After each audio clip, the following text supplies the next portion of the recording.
Hello and welcome. My name is Lexi Jong and here I like to talk about luxury beauty. Today we are taking a look at the Mirror Mirror Quint from Dior. This is part of the Fall 2022 collection. I already have a video up with the other quint and the mascara for part one. So I will leave that linked down below in the description box in case you missed that. But this palette was not released at the same time. And this is the one that most attracted me. This is $6.59 Mirror Mirror. It's made in France. It has 7 grams of product. And like all Dior palettes, it has a 6-month shelf life. So one of the things to note with both this palette and the Reflexion palette, the logo here, or the words Dior on here, are reflected. So it's a mirror reflection. So you have Dior going this way and then mirror flipped over. So I think that is really, I like that. I think that's really cool looking. This here, these are the top 3 shades. And, you know, one of the things to note, if you're in the US, this palette's only $44. Usually these retail for like $65 for these limited edition palettes. So that is something to note. If you are interested in this palette, you might want to take a look. The Dior website is the only place you can purchase this right now, or Selfridges, but you know, there are no, like Nordstrom and so forth does not have it at this time. Now, if the other retailers will be getting this palette, I'm honestly not sure, because sometimes they get these fall releases and sometimes they don't. I have a feeling though that this is going to end up staying exclusive to the Dior website. This is the Mirror Mirror palette swatched. I have to say I was really excited about this palette because mostly for this grungy green, and I'm kind of into these like orange shades too, like the rusty oranges, back to like, you know, what I think of as 70s colors. So yeah, I was really intrigued by this, but I have to say I'm not loving it. So let's talk a little bit about the palette while we go through some eye looks. The first eye look is a little bit deeper. The second one's a little bit lighter. So looking at this first eye look, I wanted to go for something not too bold, not too deep, but I did end up using a shader style eye brush, and that really does put the pigment down pretty thickly. So you're looking more at the swatches. Now, compared to the Reflexion palette, this is considered to be a pearlescent palette from Dior. And you can see in all of these shades, there is a little bit of a pearlescent shimmer. It's not quite the same as a satin finish. It's not the same as like a metallic. It's definitely got more of a sheen, but there are no like glitter particles visible or anything like that. So I think that the name pearlescent is pretty apt description. When you're actually looking at these swatches though, you know, the last shade in there is going to be more matte. It's not a completely flat matte. It's more of a satin matte, but everything else is going to be pretty pearlescent. So when I did this first eye look, I was trying to go light with it because I didn't want it to be too deep, but I wanted to play with some of those more orangey shades, the more brown shades and so forth. And it was just a little bit deeper than I expected. So with the second eye look, I decided to try to go even lighter, and I had already played around with this that I did not film. I played around with the colors, and these colors are pretty pigmented fairly easily.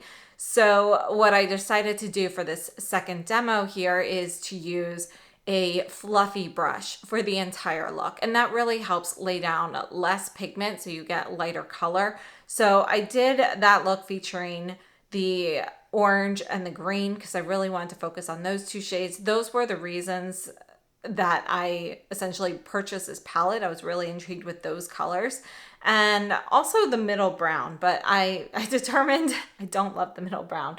But we'll talk about that in a second. So anyway, I used more of a fluffy brush, put down less pigment. After I completed that, I did go back in with a second layer so you can kind of see how it builds. So you can see that those colors will easily build up to a more pigmented level if you're interested. So that's the great thing about this palette, is how buildable this formula is. I really like the pearlescent sheen on these. I think it's a little different than the other Dior palettes, but I have to say, for my personal coloring, I'm not loving this palette. And that's on me. So the green, I thought it was going to be a little bit more green than it is. It's really more of that like camo green that has the brown mixed into it. It's not really a true olive or jungle green or anything like that. And I was thinking it was going to be, this palette was going to be more like a grungier Dior Jungle, but it's not. The orange, I really like this pumpkin orange at the top. I think that's a really pretty shade. The golden champagne shade, I have to say I don't love it. And I do want to mention that that one has a little bit more shimmer in it than any of the other shades. So while it still has that pearlescent finish, it's not as finely milled as the rest of the shades in here. So it can look a little bit more, just a little bit more sparkly, not quite as finely milled. The middle shade here is this really pretty brown, and I love the way it looks in the pan. And I have to say, even swatch, it looks similar to that on the pan, but I can see more of this reddish brown undertone when I actually swatch it. So a little bit more of that color does come out during that time. And so I'm not loving the middle shade for me personally with my coloring. The deep brown, I think, is a nice standard deep brown. I like it as a liner. It's a little bit too deep for me most of the time. And again, this is going to have a reddish tint to it as well. More of that reddish clay kind of color. So you're looking at a reddish brown here. The biggest disappointment for me was actually this green shade though. And as I mentioned, it really has a lot more brown in it than I was expecting. I was hoping to see more olive. When I think of camo green, or you think of like camouflage colors on like military pants, this is more of that brownish khaki shade in there. And I was hoping for more of that greenish shade in there. So, that's my personal disappointment with that. But I have to say that overall, the palette performs very well. I have no complaints about the performance or the formulas, and I really do appreciate that pearlescent finish. This color story is just not my particular favorite. Let's go ahead and take a look at some swatches and some comparisons. We're going to start off with Dior 579 Jungle. This is one of the permanent palettes, and I was thinking that this palette was going to be a grungier version of this. So I'm going to swatch this whole palette so you can kind of see what the color story is on here. And you know what? Let's go this way. So those are the first three. And then the bottom two. So here are the bottom two. So you can see overall this is cooler. This green here has a little bit more of like that pea green in there, spring green. And the color story, while we still have kind of this more orangey shade, it's much more subdued. This champagne shade has more ivory in it, whereas this is going to be more of a yellow gold. And then we have this really deep, more of an evergreen, a little bit more of a blue-based spruce green. And that's really going to be a distinguishing factor with this palette. But for me, the biggest thing is I just wanted something like perhaps a little bit more olive than this. And that's what I was thinking the shade was going to be. Next, we're going to take a look at one of the previous holiday palettes. This is 549 Golden Snow. We're not going to look at these three shades because they are obviously very different, but let's just look at these two, which are the bottom shades. All right, so here these are. I'm actually just going to put these here on the side so you can kind of see how they go with Mirror Mirror. And you can see that this greenish shade still has significantly more green than the one in Mirror Mirror. Mirror Mirror actually looks more like a brown shade compared to the one in the Golden Snow palette. And this brown shade is going to be a lot cooler in tone. There's definitely a lot more gray, more black base in there than you have in the Mirror Mirror palette, which definitely has more red. And we're also going to take a look at 459 Nightbird. I'm actually going to put this lower on my arm because this is not going to be close in comparison, but I'm sure there are people who are interested in seeing how this color story overall compares. This was last year's fall palette. It was really hard to get, so I know it sold out quickly. It was one of those, it was a terrible launch, very disorganized. Or unorganized, but yeah, this is the Nightbird color story in comparison. So this year, last year fall. This is one of the Dior Velvet palettes. These are limited edition. This is 629 Coral Paisley.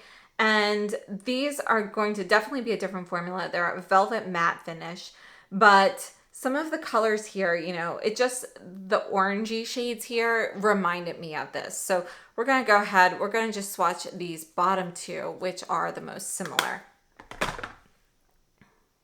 So here are the bottom two. Just going to put these right here. And you can see that this brown is going to be a little bit more red, a little bit lighter than the one in Mirror Mirror. The orange is going to be brighter. This is more pumpkin. This is definitely going to be a brighter, more like what you would think of with a Crayola orange crayon versus a pumpkin orange. And last up, we have the 519 Nude Dentelle. Again, this is a velvet palette, and we're going to swatch these two here on the bottom. And, you know, these, again, are not going to be super similar, but you do have some similarities with the amount of red in those browns there. So kind of a mix of these two shades here is the tone that you'll get in the brown, the deep brown in Mirror Mirror. So overall, I would have to say that this is a nice palette. It is done very well with the formula and the actual finish of the shadows and so forth. The particular color story was more appealing to me before I saw it in person. I don't actually love it on me, but I do think that the quality is there on this palette. And for me personally, I think when I use this palette, I will be going with looks more similar to Demo 2 with the fluffy brush to get the lighter pigmentation, because it's just a little bit deep for me. So overall, it's a nice palette, but it's not a favorite for me. So it's a like, not a love. And, you know, to sum it up, I personally, with my coloring, would not repurchase this again because of the color story, but the quality is there. So if these colors work for you, then it is definitely a palette worth getting, especially at the $44 price on the Dior website for the US. So those are my thoughts on this palette, and I hope this was helpful. And, you know, I have to say, what was really surprising to me, I almost did not pick up the Reflexion palette, the red one. And, you know, it's totally not my color story at all. I don't love red shadows, but for $44, I couldn't pass it up. I have to say, I actually prefer that palette over this one. And that's a big surprise to me. So it goes to show you to always step out of your comfort zone, try something a little bit different, and, you know, the results might surprise you like they did for me in this case. But I do hope this was helpful. Don't forget to check out the first Dior Fall Part 1 video if you are interested in seeing the mascara, which, by the way, I do really love the color of that, and the Reflexion palette as well. So I will see you very soon. Have a great day, and thanks so much for watching.